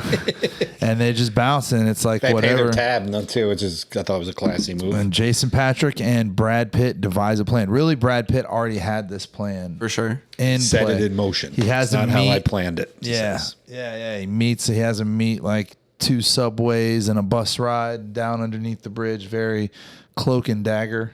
Yeah. And Brad Pitt's got this cool ass plan, and they kind of only give you, you understand what's the goal, but not how they're going to achieve it, and they sort of unravel the whole story throughout time, which I always thought was cool. It's an insane plan. Yeah, it's ridiculous. Right? Key to this is that there's no record of them ever being at the place, so there's no official record of any connection Why between they would them. be bound to these people. Yeah. So they vengeance killing. Yeah. Brad Pitt's plan is to, as the state's attorney, take the case as the prosecutor, but to lose the case. Spike it, yeah. Yeah, to spike it, but also use it as an opportunity to unveil the Wilkinson scandal. And what these guys did to these boys. But without connecting it to the fact that the 2 guys that shot him are the boys, because that would give them a motive. Right. Yeah, exactly. It's very tangled. Yeah. And God damn, I didn't even think about that. That's a whole nother thing is you can't reveal the motive. But if you were like, sir, did you rape those guys right there? That would fuck it up, And then they flash back, they see them as the boys that then Ferguson does note when he's on the stand, he does go like, oh shit, I fucked that kid.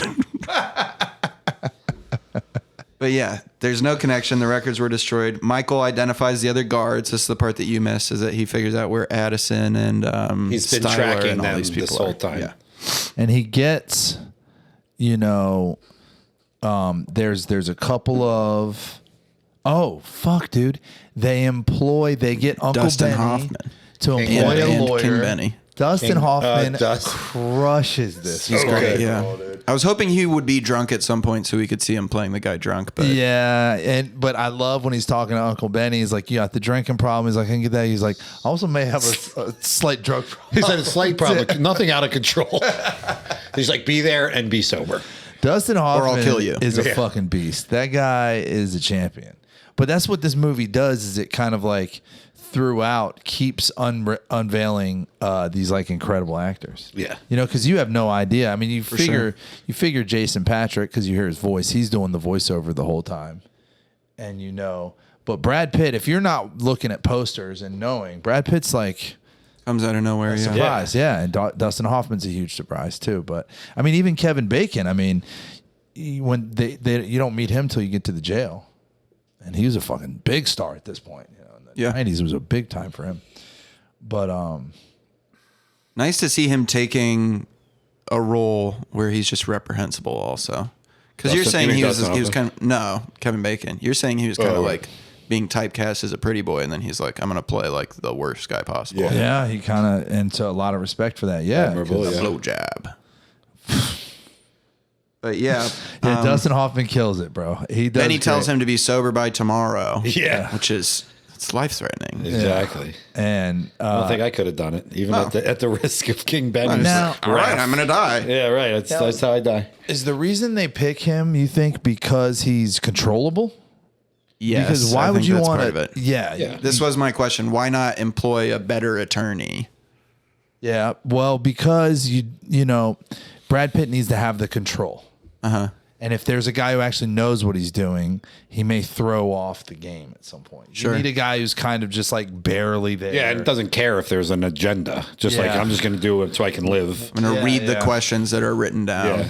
He doesn't. He's basically a stand-in. Yeah, I love that throughout the movie you see like cuts of the typewriter typing down the statement that was handed to him to read or whatever. No, and I love the way they show Brad Pitt, because he knows the question, and he's like saying it like, come on, like say it. Yeah. That's, I mean, again, we're talking about suspension of disbelief, but that's pretty cool. Yeah.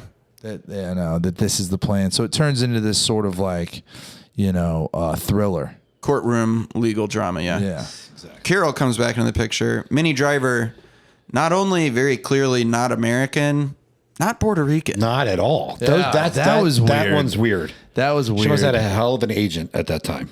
Yeah, and I think the actress. What year was Good Will Hunting? Was she hot then? 95. So it was not even. She's got a giant mouth. The jowls. Yeah. It concerns me.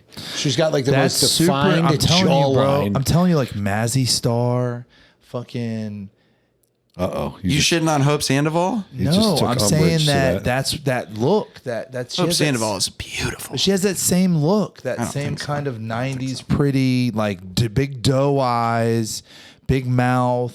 Natalie Imbruglia looked like that. There's like a lot also of a babe. Yeah. You're conflating them with Minnie Driver, and I don't think so. You got a type over there, Tony. I do. I felt like she was, because Minnie Driver vanished like a fart in the wind, dude. And she never saw the draw or the appeal, to be honest. Oh, she drivered herself on out of Hollywood. I made a note that Shakes goes to see Fat Man. Fat Man is drinking a Yoo-Hoo. Sick.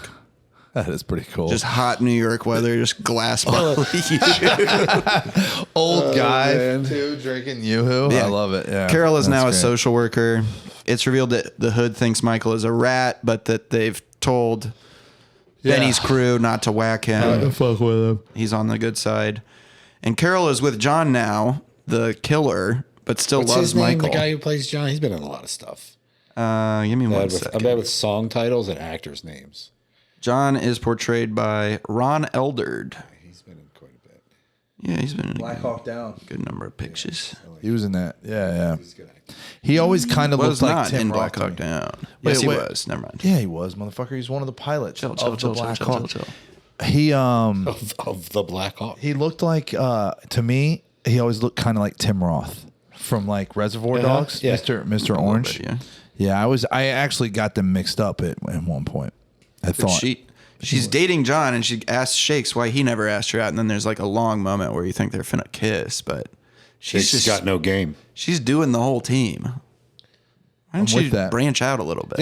I grew up in a small town, so like Why? everybody slept with From everybody. those four guys, dude. It's like fucking the Beatles. You got the cute one, the funny one, the introspective one, the serious. You know what I mean? She gets all she needs out of the four guys. Didn't everybody And sleep they're with all- everybody in Iowa? And are we going to pretend that all See? four of those guys You know aren't the deal. gorgeous?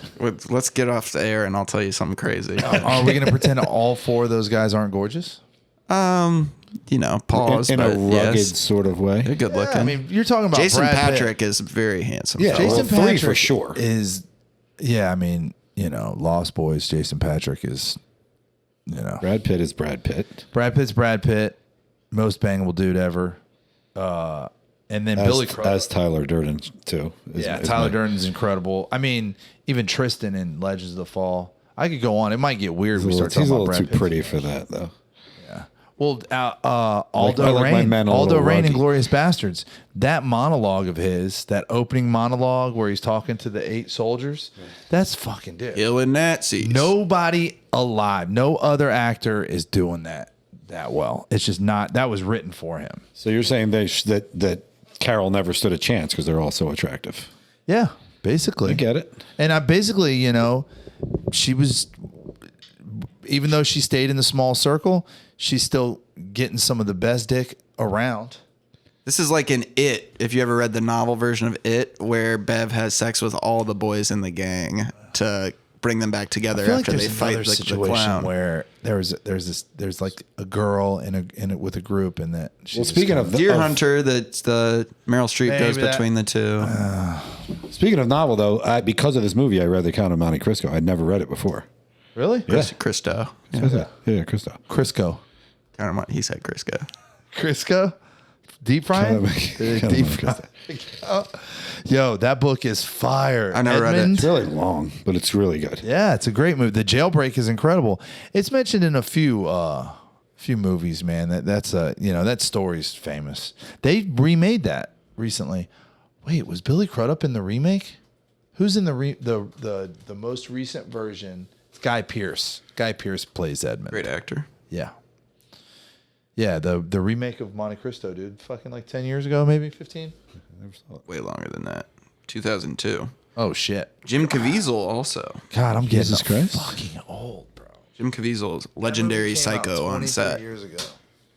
He's a psycho on set. Yeah, he's on this TV show, Person of Interest, and he insisted on doing his own stunt driving, and then they were like, "You can't do this anymore," because he kept almost running people over. And he'd be in scenes where he was like supposed to pretend to punch a guy, and he would just fucking punch the guy in the face. He's like, "I'm acting." Didn't he play Jesus Cristo? Yeah, That's what I said. Passion. and he's a big Sounds of Freedom. Speaking of investigating pedophiles, yeah, he's Sound of very Freedom. into the true story behind. Yeah, it. that Sound of Freedom movie was like a movement. That was like they made the movie, but it came out on that platform. What's that platform? Angel Films, Well, yeah, but what's Ben Shapiro's thing? Ben Shapiro owns it. the Daily Wire. Yeah. But yeah, they still need a counter witness. They pressure the two suits at the bar to not testify. They had a change of heart. Honorable men probably threatened to kill him, but they still need somebody to But say the that lady went through with it. But they lady kind of does, played yeah. her down because she's a drunkard. for sure. We see Shakes having dinner, Shakes in church.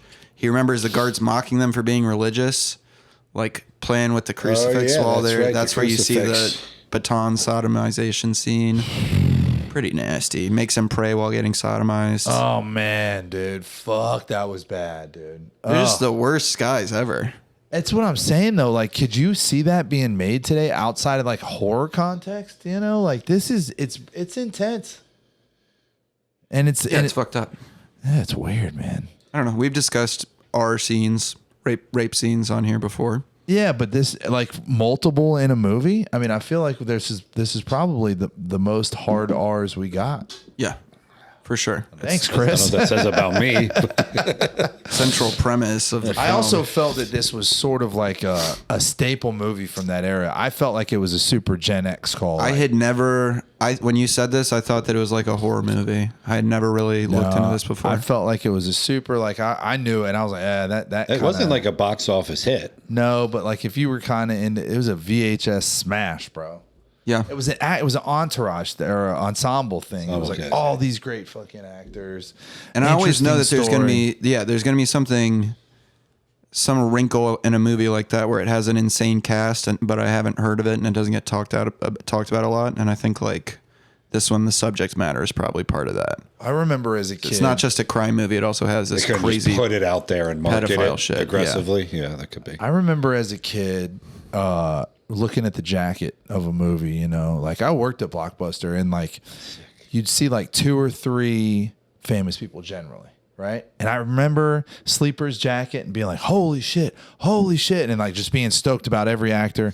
And like whenever that would happen, that was like a big thing. Like True Romance was like that. Sure. Like if you read the jacket of True Romance, I remember True Romance came on TV late at night one night. When I was probably still living at home. I was like a teenager. And they kept putting the actors' names up, and you're like, "Holy shit! Fucking Holy dude, shit!" I was like, I didn't even know this ever existed. Yeah. That movie was crazy full of people, dude. But yeah, that idea, like an ensemble cast, but like a cool ensemble cast, not like Glenn Close and Jack Nicholson when he was like when I was growing up. It took me to get Shitting older. on Glenn Close. It was random. Just because when I was a kid, they were like middle-aged actors that weren't cool to me.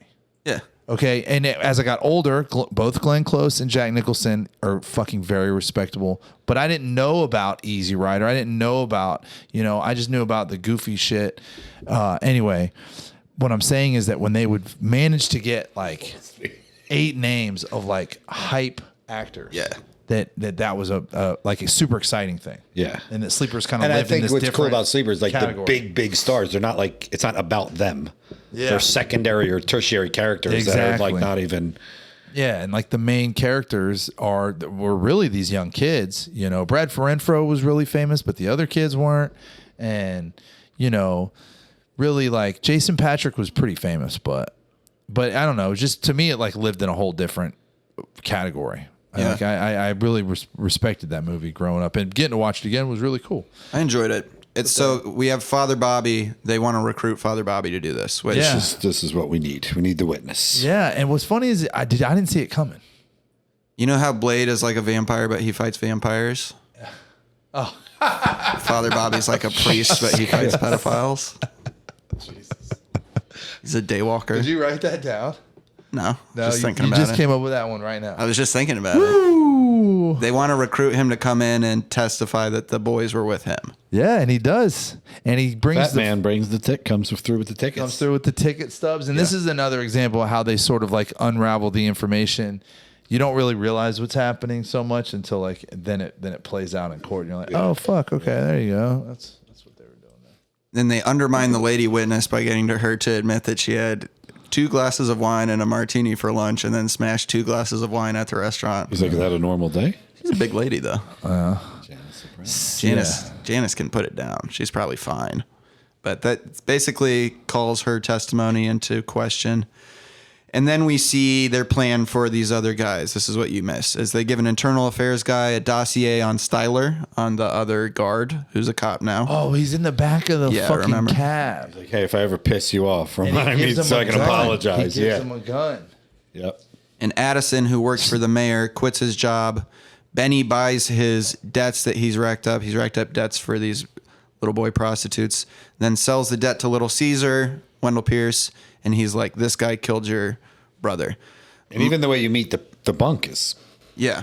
Not the bunk, but Little Caesar is cool. He's got his like... He's the loft and, you know. He's got like that Egyptian sort of garb going, right? He's swagged out. Yeah. But I will say, this is... Walking stick. If you want to talk about plot holes, I feel like he could have just gone to this guy and been like, yo, he killed your younger brother. I don't think you have to be like, also, give me $8,000 and you can buy his debt from me. Just be like, yo, he killed your brother, you know. But anyway, he gets whacked. We see that later, that Addison gets killed by Little Caesar. Maybe he was trying to get some money. Beat up. But No, he loses money. Yeah. He pays the money out. Yeah.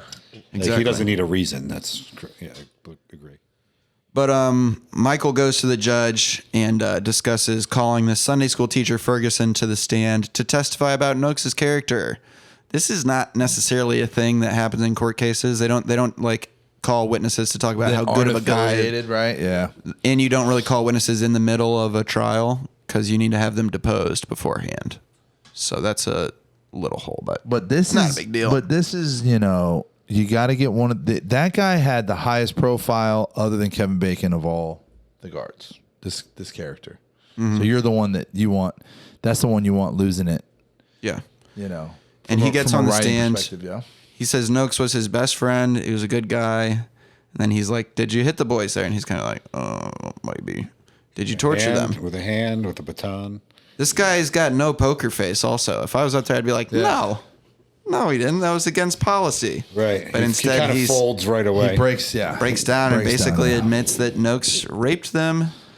We see a flashback of him saying, "I thought you boys liked this." Is this the plan? We're just going to get this guy in here, and hopefully the slightest bit of lean is going to make him fucking crumble. Like a house of cards. That's it, and it works. And it works. Yeah. I mean, he does. I mean, there is the homicide detectives use this phenomenon, this need to confess. They use it when they're investigating crimes. You hear about it all the time. Like, for sure. People need to confess things. People, when they make murders, when they fucking, but something like what they were doing was psychotic. So you feel like maybe they're not normal people. But but he also feel that phenomenon. He didn't really totally come clean until he asks if Noakes had ever been alone with his kid. That's right. That's how they trigger it. They say, it's like, there's no reason why you would be. I forgot about that, and that's whether the way his ex-wife ever left him alone with your kid. Yeah, and then he talks about, he does mention, he said, I was drinking then, and so he tries to blame it on the alcohol. You ever see the movie Happiness? I feel like I did. Hold on. It's with sounds familiar. What's the actor's name? Philip Seymour Hoffman's in it, making sexual phone calls to Helena Bonham Carter. Maybe. It's a great movie, but there's a scene in that where this pedophile character is talking to his son, and his son's crying because the pedophile's been arrested for like raping his friend. Oof. And the son is like, "Would you ever fuck me, Dad?" And the pedophile goes, "No, I jerk off instead." And they like hug and cry.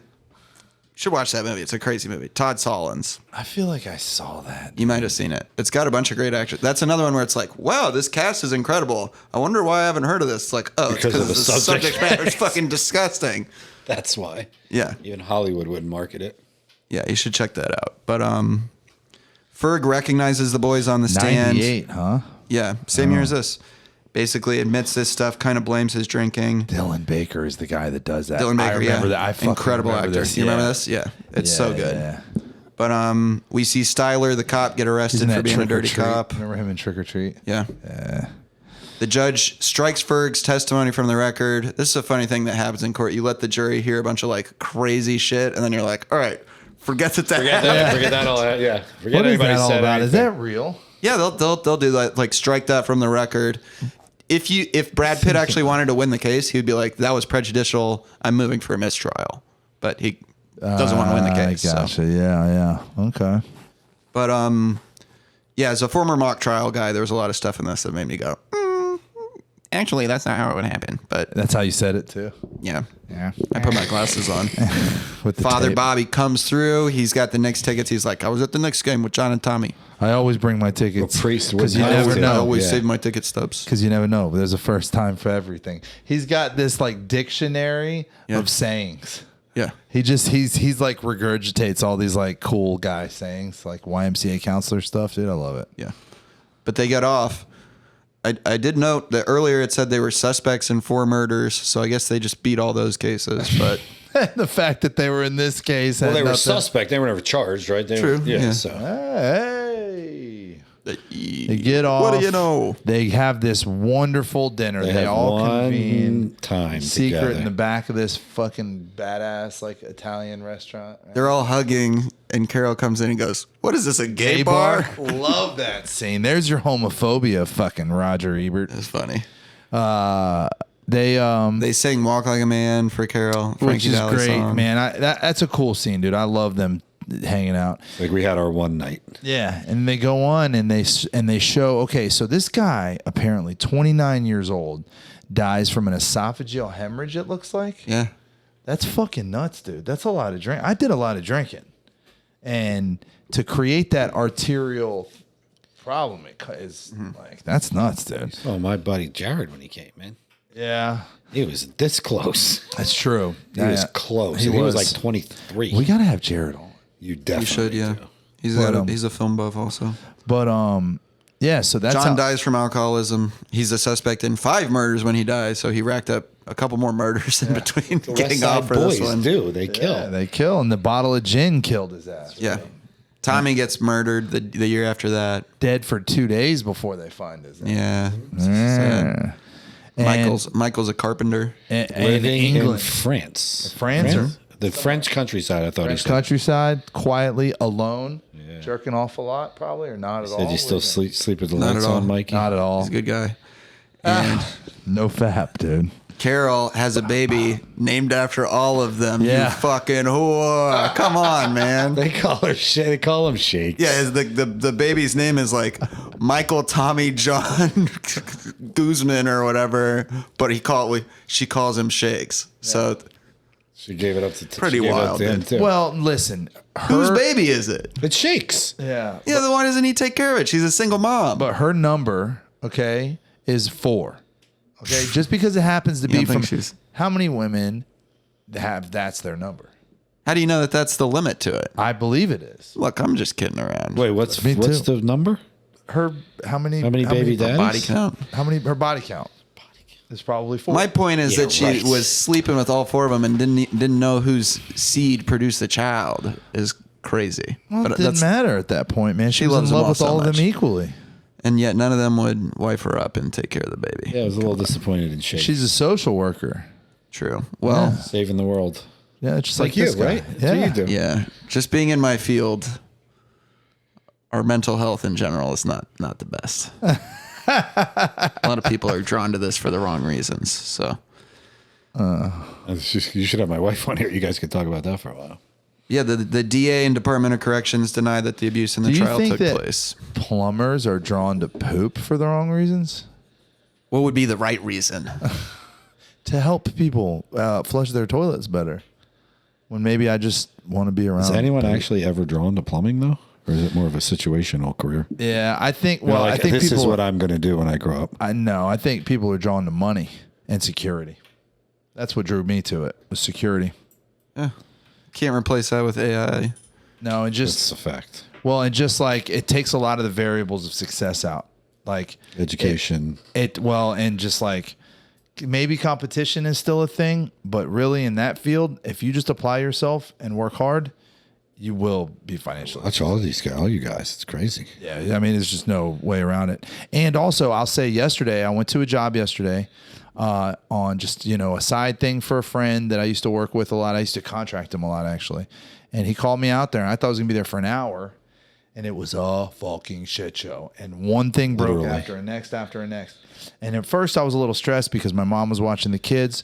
But I called, and I got a friend to come over, and he was helping. And so I got to relax, and I sat there by myself in this house that had been remodeled for like 5 hours, just playing music and solving pretty fucking crazy problems. I was about to say, one after the other. That's something that I think could draw you to it. Is that it's an opportunity to apply reasoning. You driving home from something like that, you feel like a fucking king. You just feel like you just overcome something. It's a pretty cool feeling, man. And But if you're asking if there are like scat lover plumbers, probably.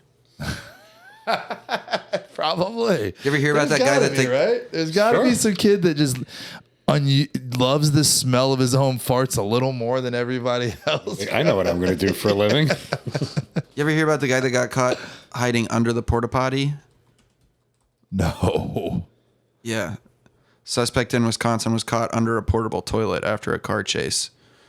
Oh wait, no, that's not it. I'm trying to find. He hid inside of the bottom of a portable toilet so that women would poop on him at a yoga festival. Ooh, he was looking at some nice cheeks, probably. Yeah, but then they're eating Indian food. Yeah, I was gonna say yogis, dude. They got the stinkiest bathrooms, man. Yeah, a woman noticed something moving in the tank of the portable toilet, then saw a feces-stained man emerge and run away. Can you imagine the scream that this woman emits as she sees a guy climb out of the toilet? He was living down in the blue stuff, dude. He was chilling in there, yeah. Ugh. How do you not vomit? That's something wrong with that guy's biology, right? He liked it. He's a freak. He used to like to do cocaine. What's the time? Luke Crisco. How long have we been going? This feels like 100 minutes. 100 minutes? Yeah, man. 1 hour and 40 minutes. Uh-huh. That's a good one. Standard. Hour and a half. My closing thoughts. It's a longer movie, too. Hour and a half, 2 hours. There's been a 2-hour one. Yeah. Zach, I think. Huh? Wasn't Zach over 2 hours? Zach was long. Zach guy is rambles. A weirdo, dude. Yes. We're going to have him back on for Fast and Furious, and we'll do What About Bob for yours. Oh, I love it. Maybe lighter conversation than... Yeah, I mean, we're just here to goof around anyway, dude. Do I have any further notes? You got any notes? Did you bring anything you wanted to bring up on the Jimmy Spice show? No. I was troubled by the homophobia, but otherwise there's a community. The thing that really I'm leaving with is Roger Ebert with no jaw. I think I might be traumatized from that. You seen a picture of it? No, I didn't know about it, but I can't stop thinking about that. Wait till you see a picture, dude. It's just hanging there loose, and he's smiling at everybody like with just the upper And he lips. was already obese. Yeah, if you're listening was, to this, Google that right now and look at it. Or we'll just make it. I'm gonna make a short with this in there. Should be like some sort of warning too that this is not like my fetish. Oof, dude. Like, why is this guy bringing this weird topic up? No, I love the movie though. I picked up on the reasoning just to already download it. We're back. But sorry about that. Figured out a really good thing To this see week. the jaw. Shooting in time lapse. Yeah. And then going into the speed and slowing it down. And because the way time lapse, it makes it real choppy looking. It's kind of interesting looking. But What were our thoughts that we accidentally didn't record? Roger Ebert looks bad with no jaw. That was my takeaway from this episode. yeah. Oh man, I hope they heard us fucking both gasp at that image. Maybe. We'll have to check The and see fellas later. gasped at the sight of Roger Ebert's jawless. It's really Imagine the looks like dome, something though, dude. Out of a horror movie. Yes, I bet that's wonderful. Maybe that's what Kevin Bacon was talking about when he won. Head from Roger Ebert with no jaw. I'll show you some homophobia. Yikes, man. But anyway, I got no other thoughts that I have at the moment. I'm sure I'll think of a million things. But it was nice having you, Chris. We've talked about having you on since the beginning. I'm happy to be here. Yeah. You're a busy dude, so I'm glad you were able to make time. Yeah, of course. Come out here. Chris Nasuti. And we're glad to be back. Walking on like Rudy. Ooh. We've been gone Hail for Mary, Doug Flutie. And You got Tony, a little rap career. Thank you. the whole reason we were not here, folks, is because of $2 Tony being too cool and too busy. Had weddings. Weddings and other Not face planting silly in the things. Yeah. waiting pool, which we wish had happened. Unfortunate. But he's maintained Back in town baby. for the next several months. That part of his life is over. No, we're gonna keep it coming, dude. We're having a lot of fun. Thanks for listening. Adios. Peace. Peace.